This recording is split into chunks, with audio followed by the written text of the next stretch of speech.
Movie शुरू होती है और हम जेनिफर हिल्स नाम की एक लड़की को देखते हैं जो कि पैसे से एक राइटर है। जेनिफर अपनी नई राइटिंग को शुरू करने के लिए एक शांत जगह जाना चाहती है, इसलिए वो मॉकिंग हिल्स नाम की एक जगह चुनती है। फिर हम देखते हैं कि जब जेनिफर मॉकिंग हिल्स जा रही होती है तब वो रास्ता भटक जाती है और उसकी गाड़ी का फ्यूल भी खत्म होने लगता है। अब फ्यूल भरने के लिए जेनिफर एक गैस स्टेशन पर रुकती है और उस गैस स्टेशन पर फ्यूल भरते टाइम जेनिफर को वहाँ काम करने वाले 3 लड़के जिनका नाम जॉनी, स्टेनली और एंडी है, वो जेनी पर डोरी डालने की कोशिश करते हैं, मगर जेनी के ऊपर उन लड़कों की चीप ट्रिक्स का कोई भी असर नहीं होता और वो फ्यूल भरने के बाद वहाँ से चली जाती है। अब आगे हम देखते हैं कि जेनिफर मॉकिंग हिल्स वाले घर पर पहुँच जाती है जो कि जंगल के बीच एकदम सुनसान जगह पर है। यहाँ पहुँचने के बाद जेनिफर अपने लगेज को अनपैक करती है और सुकून भरी शाम वहाँ पर बिताती है, मगर कुछ टाइम सुकून के साथ बिताने के बाद जेनिफर को वहाँ कुछ तो बार बार अजीब सा फील होता है क्योंकि उसे आसपास की जगहों पर एक अजीब सी आवाज सुनाई देती है। अब जेनिफर अपने आसपास की जगहों को एक बार चेक करती है मगर उसे कुछ भी नहीं मिलता और रात के वक्त हम एक वीडियो रिकॉर्डिंग को देखते हैं जिसे कोई अननोन आदमी जेनिफर के घर के बाहर से शूट कर रहा है। ये देख हमें ये समझ आ जाता है कि जेनी के ऊपर कोई नजर रख रहा है, मगर इसके बारे में जेनिफर को कुछ भी नहीं पता है। अब अगले दिन हम देखते हैं कि जेनिफर अर्ली मॉर्निंग रनिंग कर रही है और अब वो रनिंग करते हुए एक खंडर घर के पास पहुँचती है जो की उजड़ा हुआ है। और दोस्तों, इस घर के बारे में याद रखना क्योंकि इस मूवी में इस घर का काफी महत्वपूर्ण रोल है। आगे हम देखते हैं कि घर को एक्सप्लोर करने के बाद जेनिफर वापस अपने घर चली जाती है और जब वो अपने वॉशरूम में फ्रेश होने लगती है तो पता चलता है कि उसके वॉशरूम का फ्लश काम नहीं कर रहा है। अब जेनिफर यह महसूस करती है कि जब से वो इस घर में आई है कुछ न कुछ खराब घटनाएं हो रही है, जिसके चलते जेनिफर खुद भी अब बहुत बोर हो गई है। अब जैसे तैसे जेनिफर एक प्लम्बर को बुलवाती है और अपने टॉयलेट को ठीक करने के लिए कहती है। अब प्लम्बर आता है जिसका नाम मैथ्यू है और जैसे ही वो जेनिफर के टॉयलेट को ठीक करता है तो जेनिफर बहुत खुश होती है और मैथ्यू को एक किस देती है। अब जेनिफर का यहाँ कुछ खराब इंटेंशन नहीं था, मगर मैथ्यू इस बात को गलत वे में ले लेता है क्योंकि मैथ्यू दिमाग से थोड़ा पैदल है और वो सोचता है कि एक किस की वजह से जेनिफर अब उसकी गर्लफ्रेंड बन चुकी है। फिर आगे हम देखते हैं कि जॉनी, स्टेनली, एंडी और मैथ्यू फिशिंग करने के लिए एक जगह पर मिलते हैं और यहाँ हमें पता चलता है कि मैथ्यू भी इन्हीं लड़कों का दोस्त है। यहाँ स्टेनली सभी लड़कों को जेनिफर की प्राइवेट वीडियोस दिखाता है। अब यहाँ हमें पता चलता है कि स्टेनली वो लड़का है जो चुपके से जेनिफर की वीडियोस बना रहा था क्योंकि ये सब करके उसे सुकून मिलता है। एक तरह से कह सकते हैं कि ये सब करना स्टेनली की हॉबी है। अब यहाँ स्टेनली मजाक में सभी को रिवील करता है कि मैथ्यू का चक्कर जेनिफर के साथ चल रहा है। अब यह सुनकर सभी शॉक हो जाते हैं क्योंकि मैथ्यू दिमाग से कमजोर लड़का है और वो सोचते हैं कि कोई लड़की मैथ्यू को कैसे पसंद कर सकती है। फिर जॉनी, स्टेनली और एंडी मिलकर प्लान बनाते हैं कि क्यों ना जेनिफर को किसी टाइम अकेले में पकड़ा जाए और उसके साथ मजे किए जाएं। अब आपको यहाँ बता दें कि इनके मजे करने का मतलब जेनिफर का,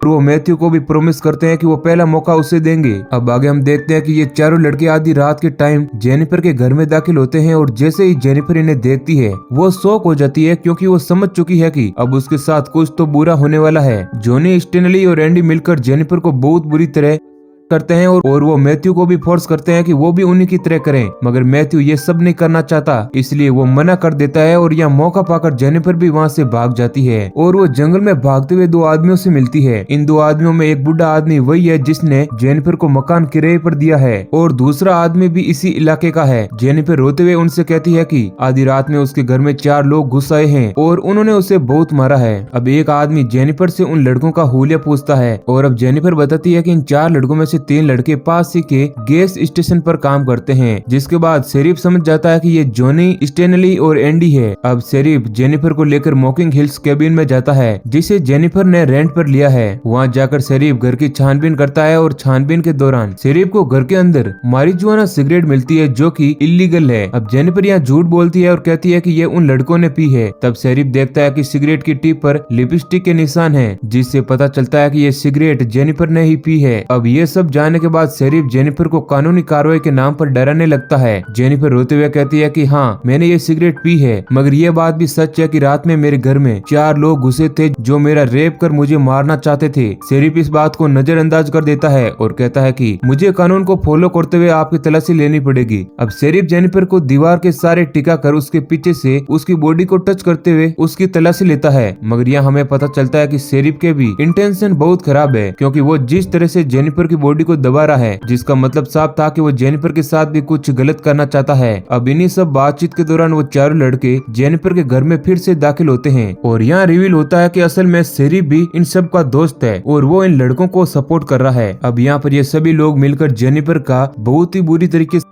करते हैं और इन सीन्स को हम आपको नहीं दिखा सकते हैं, इसलिए स्टोरी में आगे बढ़ते हैं। अब आखिर में हम देखते हैं कि जब ये चारों लोग जेनिफर कहते हैं तब जेनिफर जमीन से उठकर खड़ी होती है, जहाँ पर ये पांचों लोग हंसते हुए कहते हैं कि इसमें तो अभी भी जान बाकी है, क्यों ना एक राउंड और कर लिया जाए। अब ये सब लोग हंसी मजाक कर ही रहे होते हैं कि तभी जेनिफर नदी में कूद जाती है और वो वापस बाहर नहीं आती। ये देखकर वो सारे लोग डर जाते हैं, क्योंकि अगर जेनिफर जिंदा बच गई तो वो पांचों लोग आगे चल के बुरी तरह फंस जाएंगे। शेरिफ सभी लड़कों को कहता है कि हमें 6 मील के दायरे में उस लड़की को बार बार खोजना पड़ेगा, वरना हम सब मारे जाएंगे। अब आगे हम देखते हैं कि पहले तो वो सब मिलकर जेनिफर के सारे सामान को जला देते हैं ताकि जेनिफर को लेकर किसी भी तरह का कोई भी सबूत ना मिले। इसके बाद हम देखते हैं कि मैथ्यू अपने फ्रेंड सर्किल को छोड़कर अब अकेला रहने लगता है, क्योंकि वो अपनी हरकत को याद कर बहुत ही ज्यादा गिल्ट फील करता है। फिर आगे हम देखते हैं कि एक दिन उस बूढ़े आदमी को शहर से जेनिफर के किसी रिलेटिव का कॉल आता है और वो उस आदमी से जेनिफर के बारे में कुछ पूछताछ करता है, क्योंकि जेनिफर पिछले 1 महीने से लापता है। फिर वो बूढ़ा आदमी शेरिफ को कॉल करता है और ये सब बात बताता है। वो आदमी ये भी कहता है कि शेरिफ तुम वो आखिरी शख्स हो